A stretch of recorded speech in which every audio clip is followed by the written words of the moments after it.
Perkenalkan, nama saya Muhammad Akbar. Saya pencerita ke-1. Saya Nadia Loveli, saya pencerita kedua. Saya Pupu Siti Masbupa, pencerita ketiga. Saya Nina Sutini, pencerita ke-4. Saya Sri Mutia Damayanti, pencerita kelima. Saya Widaya Murni, pencerita ke-6. Saya Fajar Fadila Ramadan, pencerita ke-7.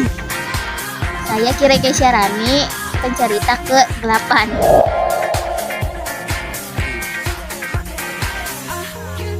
Jadi saya akan menceritakan kembali kisah yang berjudul Kuda Berkulit Harimau. Seekor kuda sedang berjalan dari sebuah ladang gandum menuju sebuah hutan yang lebat. Kuda itu telah puas memakan gandum yang ada di ladang itu. Dia tampak gembira karena tidak ada petani gandum yang menjaga ladangnya. Ketika dia menuju hutan lebat, di tengah jalan kuda itu melihat sesuatu.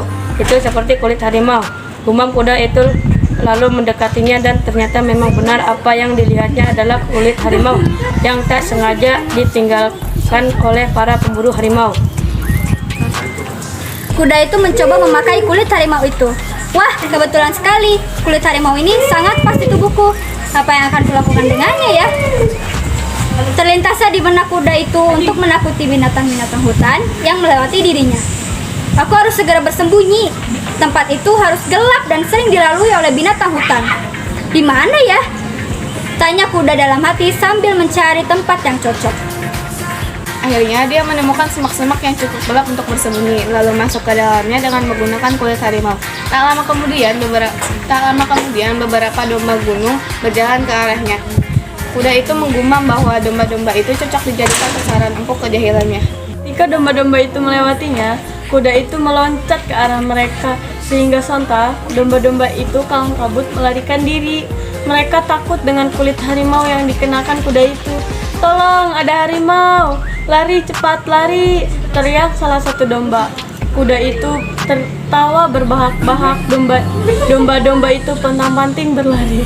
Setelah itu kuda itu kembali bersembunyi di dalam semak-semak. Dia menunggu hewan lain datang melewati semak-semak itu. Ada tapir menuju kemari. Tapi lambat betul geraknya. Biarlah aku jadi bisa lebih lama bersiap-siap lompat, kata kuda itu dalam hati. Tibalah saat itu meloncat ke arah tapir itu. Ia terkejut dan lari tunggang-langgang menjauh kuda yang memakai kulit harimau itu. Kuda itu kembali ke semak-semak sambil bersorak penuh kemenangan di dalam hatinya. Kali ini kuda itu menunggu lebih lama dari biasanya. Tetapi hal ini tidak membuatnya bosan. Tiba-tiba seekor kucing hutan berlari sambil membawa seekor tikus di mulutnya. Kucing itu tidak melewati semak-semak. Kucing hutan itu duduk menyentuh tikus yang ia tangkap di dekat pohon besar. Ternyata kucing itu tidak melewati semak-semak ini. Biarlah aku membuatnya kaget di sana, kata kuda itu dalam hati. Dari semak-semak dan berjalan berhati-hati mendekati kucing hutan. Saat jaraknya sudah dekat dengan kucing hutan, kuda itu pun mengaum seperti halnya seekor harimau. Namun dia tidak sadar bahwa bukannya mengaum, dia malah meringkik. Mendengar suara itu, kucing hutan menoleh ke belakang dan melihat seekor kuda berkulit harimau. Saat kucing hutan siap-siap mengambil langkah 1000, dia malah tertawa terbahak-bahak sambil berkata, Saat aku melihatmu memakai kulit harimau itu, aku pasti akan lari ketakutan.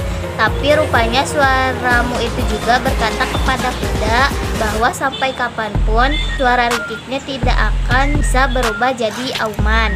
Kuda berkulit harimau itu melambangkan bahwa sepandai-pandainya orang berpura-pura, suatu saat akan terbongkar juga kepura-puraannya itu. Kejujuran merupakan sikap yang paling indah di dunia ini.